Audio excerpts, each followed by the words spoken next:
পর্দা করে চলো নারী, না হলে জাহান্নাম হবে তোমারই। ঠিক কিনা বলেন?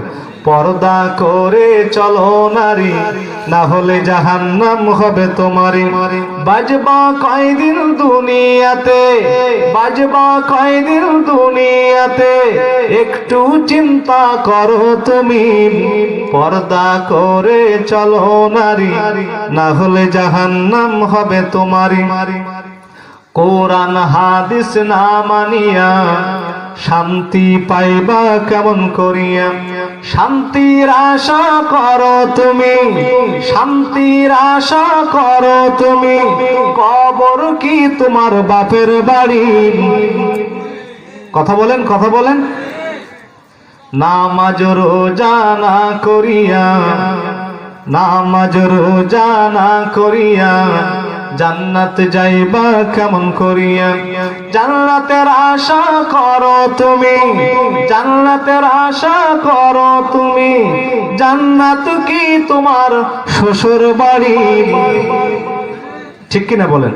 পর্দা করে চলো নারী, না হলে জাহান্নাম হবে তোমারই। হযরত ওসমান রাদিয়াল্লাহু তাআলা আনহু বলেন, আমার নবীর কাছ থেকে শুনেছি, মা ইত্তু মানজার কব্বাল কবর আকসার মিনহু, এই দুনিয়ার মধ্যে সবচেয়ে ভয়াবহ স্টেশন হলো কবর। কোথায়? আরো জোরে। হযরত ওসমান রাদিয়াল্লাহু তাআলা আনহু তিনি জাহান্নামের বয়ান শুনলে ওনার চোখে পানি আসতো না, জান্নাতের কথা শুনলে ওনার চোখে পানি আসতো না। কিন্তু উনি যখন করো দেখি তুমি কবরের পাশে দাঁড়িয়ে দাঁড়িয়ে কেন কাঁদো, তিনি একটা কথা বলেছিলেন, ক্বালা সামিতু রাসূলুল্লাহ সাল্লাল্লাহু আলাইহি ওয়াসাল্লাম, আমি আমার দ্বীনের নবীর কাছ থেকে শুনেছি রাসূলুল্লাহ বলেছেন, মা ইত্তু মানজার কব্বাল কবর আকসার মিনহু, এই পৃথিবীর সবচেয়ে ভয়াবহ স্টেশন হলো কবর। কবরে যে পার পেয়ে যাবে পরবর্তী মঞ্জিলগুলো তার জন্য সহজ হয়ে যাবে, আর কবরে যে ধরাশায়ী হবে পরবর্তী মঞ্জিলগুলো তার জন্য জটিল আর কঠিন হয়ে যাবে। সুতরাং আমি মনে করি এই কবর হলো একটা মানুষের জন্য জান্নাত আর একটা মানুষের জন্য জাহান্নাম। ওই কবরে যাওয়া লাগবে কি লাগবে না ভাই? বালা কাদিরিন আলা আন নুসাউইয়া বানানাহু, ও দুনিয়ার মানুষ তোমরা কি একটা বার ভেবে দেখো না আমি আল্লাহ কত বড় রহমান, আমি আল্লাহ কত বড় বৈজ্ঞানিক, আমি আল্লাহ কত বড় মহান, যে তোমার আঙ্গুলের ছাপ আমি আলাদা করে দিয়েছি এমন ভাবে যে তামাম দুনিয়ার কোন মানুষের আঙ্গুলের ছাপের সাথে তোমার আঙ্গুল মিলবে না, তোমার ছাপ মিলবে না। দুনিয়ায় যদি আমি আল্লাহ এই ফিঙ্গারপ্রিন্ট গুলো আলাদা করতে পারি, তাহলে তুমি যখন মরে যাবে, পচে যাবে, গলে যাবে, তোমার হাড় হাড্ডি গুলো একত্রিত করে আমি আল্লাহ আমার আদালতে হাজির করবো, এতে কোনো সন্দেহ নাই। মিনহা খালাকনাকুম ওয়া ফিহা নুঈদুকুম ওয়া মিনহা নুখরিজুকুম তারাতান উখরা। মাটিতে হাত দিয়ে বলি, ও আমার আল্লাহ, এই মাটি হাতে রাখলাম আর শপথ করলাম, এই মাটি থেকে সৃজন করা হয়েছে আমাকে, আমার বাবাকে, আমার মাকে, আমার একান্ত আপনজনদেরকে। আবার এই মাটির মধ্যে আমার আপনজন, আমার পিতা যেভাবে চলে যাচ্ছে, আমার জনম দুঃখিনী মা যেভাবে চলে যাচ্ছে, আমার একান্ত আপনজন যেভাবে চলে যাচ্ছে, এমন একদিন আসবে আমাকেও ওইখানে যেতে হবে। নিজের জামা খুলে দিলেন, কাফন বানানো হলো, দ্বীনের নবী আমার জান্নাতুল বাকিতে চলে গেলেন কবর খননের জন্য। সাহাবীরাও কবর খনন করতেছে। কবর খনন করার পরে কবরের মধ্যে আমার নবীজি একটু গড়াগড়ি দেয়।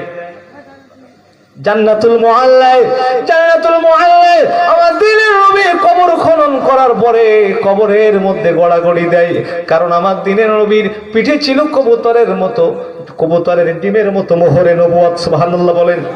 রাসূলুল্লাহ যখন গড়াগড়ি দেয় তখন তিনি বলতেছেন, আল্লাহ কিছুক্ষণের মধ্যে আমার খাদিজা কবরের বাসিন্দা হয়ে যাবে, আল্লাহ তুমি আমার খাদিজার জন্য সাহায্যকারী হয়ে যাও। খাদিজার লাশটা চলে আসলো। রাসূলুল্লাহ নিজে হাতে করে কবরের মধ্যে খাদিজাকে নামালো। নামানোর পরে সম্মানিত ভাইরা আমার, খাদিজার চেহারাখানা কাবার দিকে ঘোরানোর চেষ্টা করছে, কিন্তু কি আশ্চর্য ব্যাপার, কাবার দিকে ঘোরে না, খাদিজার চেহারাখানা আরশে আযীমের দিকে ঘুরে যায়। রাসূলুল্লাহ দুইটা চোখের পানি ছেড়ে দিলেন আর বললেন, আল্লাহ কি এমন অপরাধ করলো আমার খাদিজা, যার কারণে তার চেহারাখানা ওই কাবার দিকে ঘোরে না। জিবরিল আমিন এসে বললেন, ইয়া রাসূলুল্লাহ, ইয়া হাবিবাল্লাহ, যেই মানুষটি আপনার জেলখানার সাথী, যেই মানুষটি তার জীবনের সব কিছু আপনার জন্য উৎসর্গ করে দিতে পারে, যেই মানুষটির সম্পর্ক কাবা রবের সাথে, সেই মানুষটার চেহারা কিভাবে কাবার দিকে ঘুরবে? কি বুঝতেছেন? সুতরাং ইয়া রাসূলুল্লাহ, ইয়া হাবিবাল্লাহ, আপনি চলে যান গো দিনের নবী, টেনশন করার কোনো কারণ নাই, চিন্তার কোনো কারণ নাই। কিয়ামত পর্যন্ত যদি আপনি খাদিজার চেহারাখানা ঘোরানোর চেষ্টা করেন, ওই কাবার দিকে ঘুরবে না, ঘুরবে না, কারণ খাদিজার সম্পর্ক ছিল কাবার রবের সাথে। সুতরাং মা বোনদেরকে বলি, আমার মা বোনেরা, আপনার চেহারা টেলিভিশনের দিকে নয়, টেলিভিশনের দিকে, আপনার চেহারা ঘোরান কোরআনের দিকে। আপনি যদি আপনার চেহারাখানা কোরআনের দিকে ঘোরাইতে পারেন, আল্লাহর কসম করে বলছি, আদালতে আখিরাতে আপনারা পার পেয়ে যাবেন, এতে কোনো সন্দেহ নাই।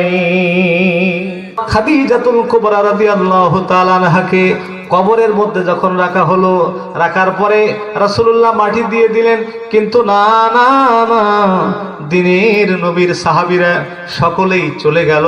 অবশেষে রাসূলুল্লাহ প্রতিশ্রুতি অনুযায়ী কবরের পাশে দাঁড়িয়ে রইল। রাসূলুল্লাহ দুইটা চোখের পানি ছেড়ে দিলেন আর বললেন, আল্লাহ, খাদিজা আমার এমন সময়ের সাথী, সমস্ত মানুষ যখন আমাকে তাড়িয়ে দিয়েছে, কেউ যখন আমাকে আপন করে নেয় নাই, আমার খাদিজা আমাকে আপন করে নিয়েছে। আল্লাহ, এমন মানুষটাকে আপনি হেফাজত করেন। আল্লাহ, আমার খাদিজা কি এমন অপরাধ করলো যে মুনকার নাকির আসে না? সময় চলে যাচ্ছে, 1 ঘন্টা 2 ঘন্টা এভাবে সময় চলে যাচ্ছে। জিবরিল আমিন নবীজির সমীপে হাজির হয়ে বলছেন, ইয়া রাসূলুল্লাহ, ইয়া হাবিবাল্লাহ, টেনশন করার কোনো কারণ নাই, চিন্তার কোনো কারণ নাই। আপনি যদি কবরের পাশে কিয়ামত পর্যন্ত দাঁড়িয়ে থাকেন, মুনকার নাকির আসবে না, কারণ আল্লাহ রাব্বুল আলামিন এই মুহূর্তে আমাকে পাঠিয়ে দিয়েছেন যেই মানুষটির সম্পর্ক কোরআনের সাথে, যেই মানুষটির সম্পর্ক আল্লাহর সাথে, যেই মানুষটির সম্পর্ক নবীর সাথে, ওই মানুষটার কবরে মুনকার নাকির যাবে না। ও নবী, আপনি চলে যান, আল্লাহ প্রতিশ্রুতি দিয়েছেন মুনকার নাকিরের প্রশ্নের সওয়াল জবাব আমার আল্লাহ আরশে আযীমে বসে নিজে দিয়ে দেবে।